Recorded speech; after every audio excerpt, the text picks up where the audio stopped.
Nah, bagi teman-teman yang di daerahnya membuka formasi cuma sedikit, berarti teman-teman harus bersaing memperebutkan. Tidak ada jalan lain, adalah saling bersaing mencapai nilai tertinggi. Ya, intinya begini teman-teman. Hal yang ingin saya tekankan di sini di kolom deskripsi maupun nanti pada saat resume, yaitu pastikan teman-teman mengisi deskripsi pengalaman kerja sesuai dengan apa yang dilamar. Jika teman-teman salah langkah, bisa membuyarkan kesempatan teman-teman untuk menjadi ASN. Padahal ini peluang yang sangat-sangat langka, peluang yang sangat-sangat jarang.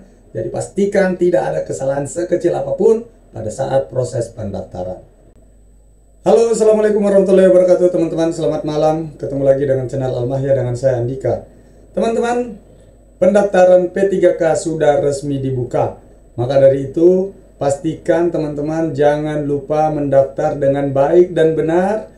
Pastikan teman-teman tidak melakukan kesalahan pada saat pendaftaran, karena bisa dibilang nyawa teman-teman honorer untuk menjadi P3K, pintu gerbang pertamanya adalah di pendaftaran. Salah dalam proses pendaftaran akan bisa mengakibatkan teman-teman berstatus TMS atau tidak memenuhi syarat. Lantas apa saja yang bisa menyebabkan teman-teman tidak memenuhi syarat dalam proses pendaftaran P3K di tahun 2024 ini? Teman-teman simak secara lengkap dan utuh agar teman-teman bisa mendaftar P3K dan insya Allah menjadi ASN P3K di tahun 2024 ini.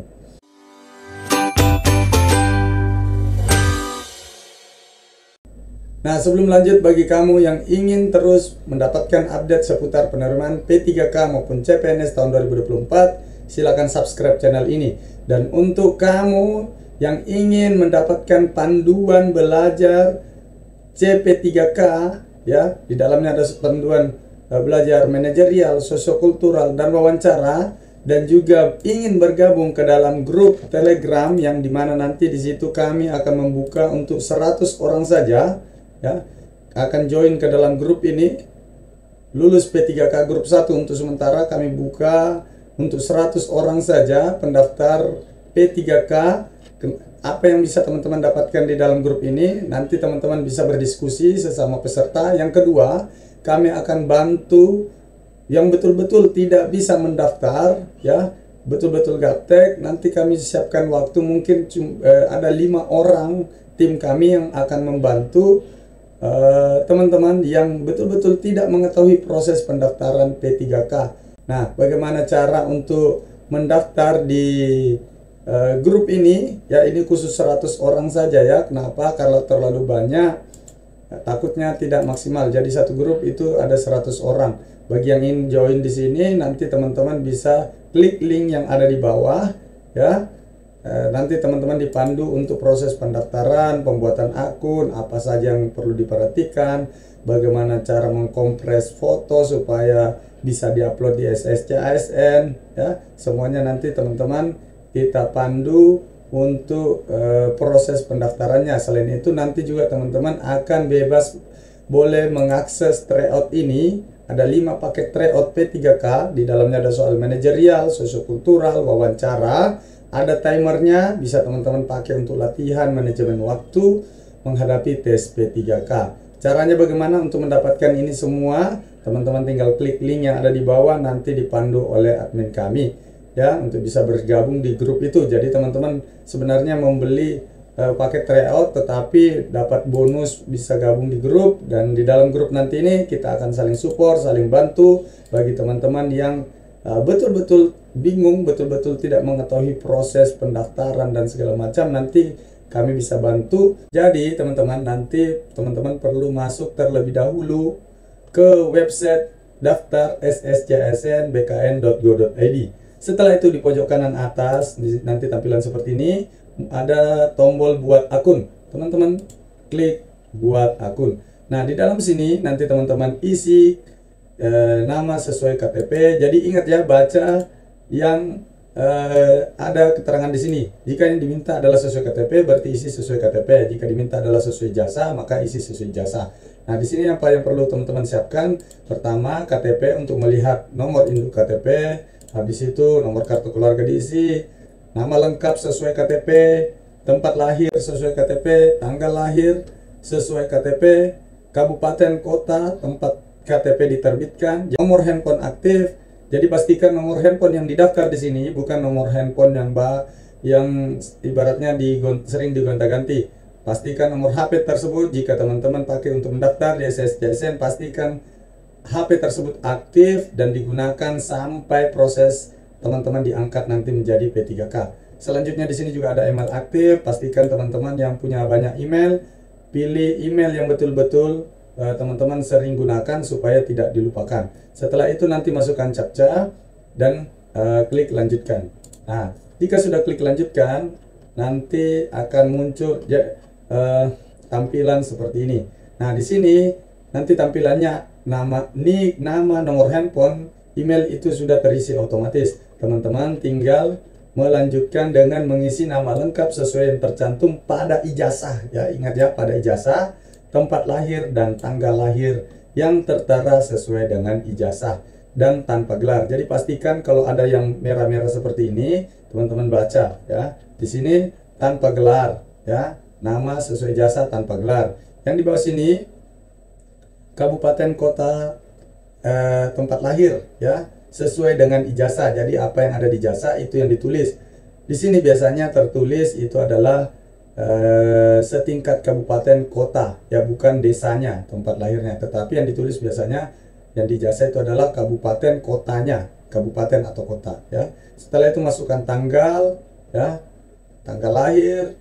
Setelah itu pastikan swafoto. Jadi bedakan antara swafoto dengan foto KTP ya. Kalau swafoto itu seperti ini teman-teman. Jadi ikuti saja seluruh panduan yang diminta. Nah ya. Nah, selanjutnya setelah itu nanti akan muncul tampilan seperti ini. Nah, pendaftaran akun SSJSN 2024. Kalau sudah, klik proses pendaftaran akun. Jika sudah selesai, maka akun teman-teman sudah bisa digunakan untuk login. Nanti akan ada kartu informasi akun sistem seleksi calon ASN 2024 seperti ini. Nah, jika sudah, nanti teman-teman sudah bisa melakukan login. Nah, di dalam login ini pastikan teman-teman mengisi lagi ya. Di sini ada 1 2 3 4 5 6. Ada 6 kolom yang harus teman-teman isi tanpa kesalahan. Kalau salah bisa saja menyebabkan teman-teman tidak memenuhi syarat. Apa saja yang tidak memenuhi syarat nanti teman-teman lihat di bagian formasi ini ya, atau riwayat ini ya, formasi dan riwayat nanti kita jelaskan. Nah, di sini teman-teman harus pastikan dengan saksama membaca keterangannya, nama sesuai ijazah tanpa gelar. Jadi tulis sesuai ijazah dan tanpa gelar namanya ya. Gelar depan di ijazah baru ditulis di bawah. Pastikan teman-teman membaca not seperti ini ya. Ini tandanya itu adalah sesuatu yang krusial dan wajib teman-teman perhatikan. Ya, di sini ini adalah kolom biodata. Selanjutnya, jika sudah selesai, akan masuk ke jenis seleksi. Di sini cuma ada tampilan seperti ini di jenis seleksi. Nanti teman-teman tinggal pilih P3K tenis ya, kalau mendaftar di P3K tenis. Dan selanjutnya Anda diminta untuk mengisi apakah Anda peserta XTHK2. Jika ya, klik ya. Jika tidak, klik ya. Setelah itu klik lanjutkan. Nah ini jika ya, nomor peserta XTHK2 teman-teman cantumkan. Jika tidak, silakan klik lanjutkan.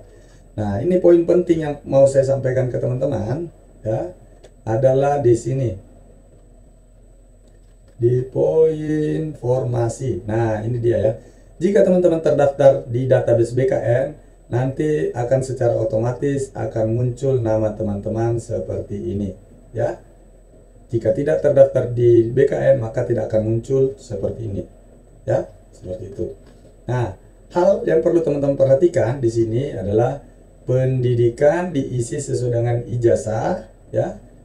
Jabatan. Nah, terkait dengan jabatan, enaknya kalau di beberapa daerah yang membuka formasi sesuai dengan jumlah honorernya, mereka sudah ditetapkan by nama dan by jabatan. Jadi tidak perlu lagi bingung mencari jabatan apa yang dia daftar. Kayak di Sulawesi Selatan sudah ada nama dan jabatan tertentu karena 1.200 honorer yang dibuka formasi juga sekitar 1.200. Artinya masing-masing formasi sudah dimiliki oleh satu orang honorer.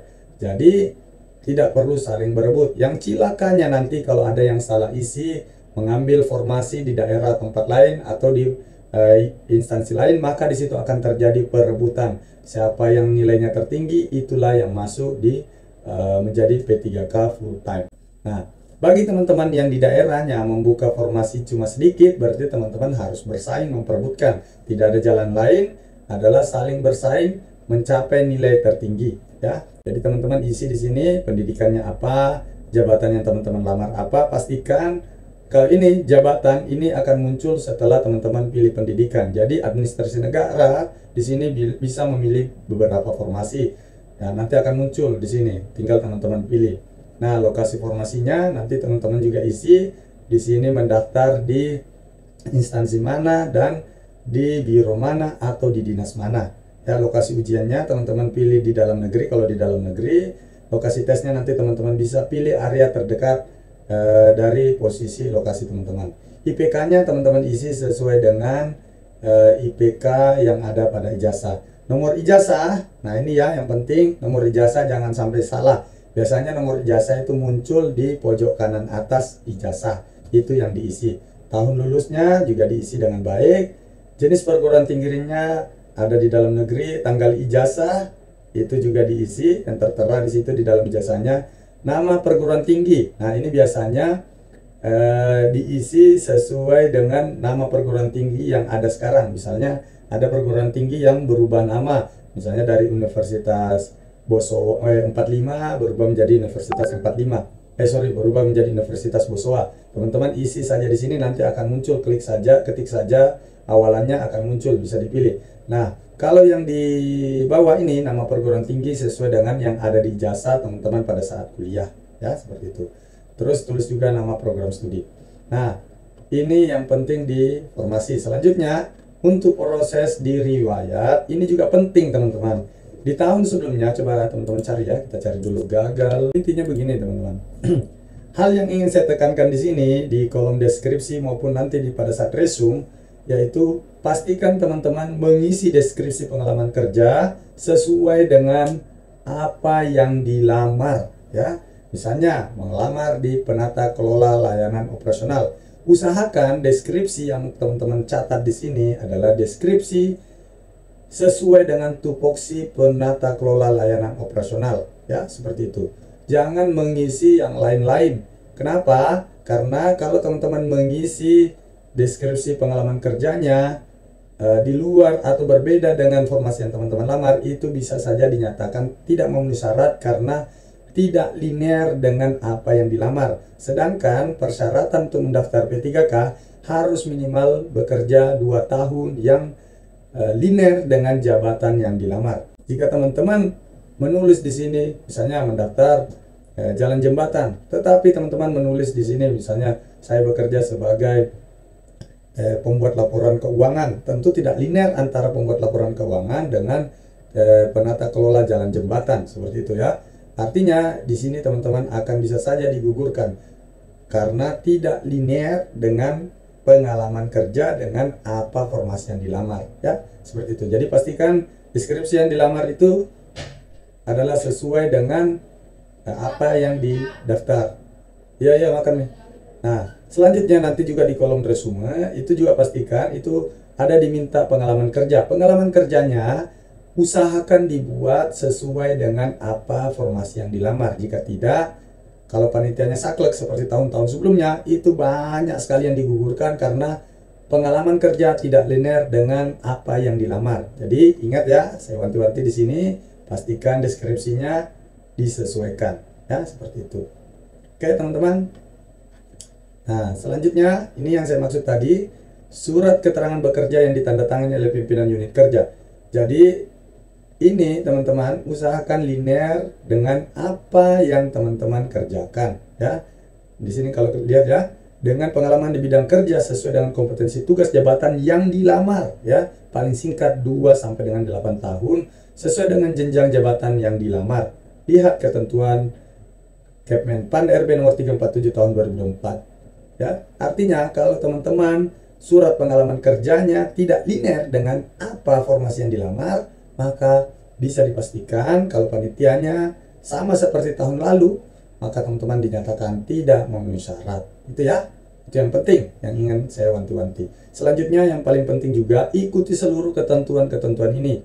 Jika memang 1000 kilobyte maksimum, ya silakan di bawahnya usahakan ya dikompres. Bagaimana cara kompresnya nanti untuk teman-teman yang join di grup, nanti kita bisa bantu untuk kompres, kita kirimkan kembali, atau kita kasih tutorial bagaimana cara membuatnya. Nah, bagaimana cara bergabung di grupnya tadi, silakan klik link yang ada di kolom deskripsi di bawah ya. Itu yang ingin saya sampaikan teman-teman pada malam hari ini. Pastikan jangan sampai salah dalam proses pendaftaran. Ini pintu awal teman-teman menjadi P3K, menjadi ASN di tahun 2024. Jika teman-teman salah langkah, bisa membuyarkan kesempatan teman-teman untuk menjadi ASN. Padahal ini peluang yang sangat-sangat langka, peluang yang sangat-sangat jarang.